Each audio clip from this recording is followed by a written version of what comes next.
దేవుడు మనకిచ్చిన ధైర్యం ఎలాంటిది, ఎందుకు మనం ధైర్యాన్ని విడిచిపెట్టకూడదని ఆలోచన చేస్తే, యోహాను మొదటి పత్రిక 5వ అధ్యాయము 13వ వచనాన్ని మనం చదువుతున్నాం. దేవుని కుమారుని నామమందు విశ్వాసముంచు మీరు నిత్య జీవము కలిగిన వారని తెలుసుకున్నట్లు నేను ఈ సంగతులను మీకు వ్రాయుచున్నాను. 14వ వచనం చదువుతున్నాం. ఆయనను బట్టి మనకు కలిగిన ఆయనను బట్టి మనకు కలిగిన ధైర్యం ఏదనగా ఆయన చిత్తానుసారముగా మనం ఏది అడిగినా ఆయన మన మనవి ఏం చేస్తాడు? ఆలకించును. ఎంతమందికి వాగ్దానం ఇష్టం? చేతులు ఎత్తండి ఒకసారి. Praise the Lord. మన మనవి ఆలకించబడాలని కోరుతున్నామా, లేకపోతే మన ప్రార్థనలన్నీ వేస్ట్ అయిపోవాలని కోరుకుంటున్నాం? ఎవరైనా అందరి కోరిక ఒకటే, నేను చేసే ప్రతి ప్రార్థన దేవుడు ఏం చేయాలి? అంగీకరించాలి, ఆలకించాలి. ప్రార్థన ఆలకించు దేవుడు అనే మాట విన్నప్పుడు మనకు చాలా ధైర్యం వస్తుంది, స్ఫూర్తి కలుగుద్ది. Yes, that's true. The Bible affirms that fact in many verses. అనేక వచనాల్లో ఈ సత్యాన్ని దేవుడు రుజువుపరిచాడు. మీరు ప్రార్థన చేయండి, మీ ప్రార్థనకు నేనేమిస్తాను? జవాబునిస్తాను. అయితే ఇక్కడ ఒక చిన్న కండిషన్ ఏంటి అంటే, మీరు ప్రార్థన చేసేటప్పుడు మీరు గమనించాల్సిన విషయం, మీరు అడిగే ప్రతి ఒక్కటి కూడా ఎందులో ఉండాలి? దేవుని చిత్తములో ఉండాలి. ఆయన చిత్త ప్రకారం అడగాలి. దేవుని చిత్తములో ఉన్న వాటిని మనం అడిగినప్పుడు ఇన్స్టెంట్గా నీకు సమాధానం వస్తుంది. హల్లెలూయా. అనగా ఒక వ్యక్తి ప్రార్థన చేయడానికి కూడినప్పుడు am I asking according to the will of God? ఇది దేవుని చిత్త ప్రకారం అడుగుతున్నానా లేదా అనేది పరిశీలన చేయాలి. ఆయన చిత్తానికి వ్యతిరేకంగా ఉన్న ఏ విషయాన్ని కూడా దేవుడు ఏం చేయడు చెప్పండి, ఆ ప్రార్థనలకు జవాబు ఇవ్వడు. ఇప్పుడు ఎవరైనా ఇలా ప్రార్థన చేశారు అనుకోండి, ప్రభువా సినిమా హాల్కి వెళ్తున్నాను, బ్లాక్లో త్వరగా టికెట్ దొరికేలా సహాయం చేయమని, దేవుడు చేస్తారా? ఆ ప్రార్థన వింటాడు ఆయన? నువ్వు సినిమా చూడడం దేవునికి ఇష్టం కానప్పుడు టికెట్లు ఎందుకు ఇస్తాడు ఆయన నీకు? దేవుడు ఆ ప్రార్థన ఆలకించడు. ఆయన చిత్తములో ఉన్న వాటిని నువ్వు అడగగలిగితే, according to the Bible is the menu of God. దేవుడు మనకిచ్చిన మెన్యూ ఇది. Whatever you ask according to the word of God, the Bible gives us confidence that God answers our prayers. దేవుడు మన ప్రార్థన ఆలకిస్తాడు. ప్రభువా నేను ఈరోజు 1 గంట ప్రార్థన చేయాలనుకున్నాను, సహాయం చేయ ప్రభువా. That's a wonderful prayer. దేవుడు ఖచ్చితంగా నీకు సహాయం చేస్తాడు. ప్రభువా ఈరోజు నేను ఒక 15 chapters or 20 chapters I want to read from your word. నీ వాక్యంలోంచి ఒక 20 అధ్యాయాలు చదవాలని ఆశపడుతున్నాను, నాకు పరిస్థితులు అనుకూలింపు చేయ ప్రభుని ప్రార్థన చేయి. దేవుడు చక్కగా అనుకూలింపు చేస్తాడు.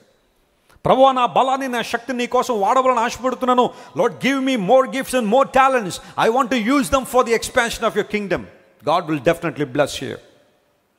ఆయన రాజ్య విస్తరణలో ఆయన చిత్త ప్రకారం నువ్వు ఏది అడిగినా దేవుడు వాటిని అనుగ్రహిస్తాడని దేవుడు వాగ్దానం చేశాడు. నీ విశ్వాసం బలపరుచినట్లుగా దేవుడు నిన్ను బలపరుస్తాడు, నీ జీవితంలో అద్భుతాలు చేస్తాడు. రాగలవు ప్రభు దగ్గరికి. నువ్వు అడుగు వాటన్నిటికంటే, ఊహించు వాటన్నిటికంటే అత్యధికంగా చేయగల శక్తి గల దేవుడు మన దేవుడు ఆయన. Never underestimate God's power in your life. దేవుని యొక్క శక్తిని, ఆయన బలాన్ని ఎప్పుడు కూడా తక్కువ అంచనా వేయద్దు. దేవుడు ఒక సందర్భంలో అన్నాడు, నా బాహుబలం ఏమైనా తక్కువైందా అన్నాడు ఆయన. God is never week my friend. దేవుడు ఎప్పుడు బలహీనుడు కాదు. తన బిడ్డలను వదిలిపెట్టే బలహీనుడు అసలే కాదు ఆయన బలవంతుడైన దేవుడు. తన ప్రజల ప్రార్థన అంగీకరించడానికి ఎప్పుడు ఆయన సిద్ధంగా ఉన్నాడు. ఆ కారణాన్ని బట్టి బైబిల్లో 2 చోట్ల ఒకే మాట రాయబడింది, ఆయన కన్నులు నీతిమంతుల మీద, ఆయన చెవులు వారి ప్రార్థనల వైపు ఉన్నాయి. నువ్వు ఎప్పుడెప్పుడు ప్రార్థన చేస్తావు, దేవుడు అలా చెవిని నీ వైపు ఇన్క్లైన్ చేసి ఉంటాడంట ఆయన. ఎంతకన్నా అష్యూరెన్స్ ఏమన్నా కావాలా? Keep praying. If you are facing a challenge in your life, going through a tough situation, dreadful condition, ప్రార్థన చేయి. నువ్వు నిలవలేని పరిస్థితుల్లో మోకాళ్ళు ఏమన్నాడు దేవుని సేవకుడు, మోకాళ్ళు వేసే ప్రార్థనలో అద్భుతాలు జరుగుతాయి. దేవుడు శక్తిని బలాన్ని ఇస్తాడు. ప్రార్థన ఆలకించు దేవుడు ఆయన. ఎంతోమంది ప్రార్థన చేశారు దేవుని సన్నిధిలో. దేవుడు వారి ప్రార్థన ఏం చేసి చెప్పండి, ఆలకించాడు ఆయన. బిల్లీ గ్రాహం గారి దగ్గరికి వచ్చి ఒక ఆయన అడిగాడట, సార్ మీ పరిచయం ఎంత విస్తృతంగా అభివృద్ధి పొందింది, వాట్ ఇస్ ద సీక్రెట్? ఎంత విస్తృతంగా దేవుని సువార్త ప్రకటిస్తారు, ఎక్కడికి వెళ్తే అక్కడ అనేక మంది దేవుని వాక్యం విని తమ హృదయాలు దేవునికి ఇస్తున్నారు. What is the reason behind this great impact, influence? దైవజనుడు అన్నాడు, పేపర్ పెన్ తీసుకుని ఆయన రై అన్నాడు. 3 పాయింట్లు చెప్తాను, రాసుకోమన్నాడు. పాయింట్ నెంబర్ 1 ప్రేయర్, ప్రార్థన. Point number 2 prayer. 3వది ఇంకేమన్నా మారుస్తాడేమో అనుకున్నాడు, కానీ 3వది కూడా దేవుని సేవకుడు అదే చెప్పాడు, ప్రార్థన అని. 3 పాయింట్లు చెప్తాను, ప్రార్థన ప్రార్థన ప్రార్థన. బిల్లీ గ్రాహం గారి సతీమణి గారు బిల్లీ గ్రాహం గారి పరిచర్ల కోసం, వారి ప్రయాణాల కోసం మోకాళ్ళేసి ప్రార్థన చేశాడట.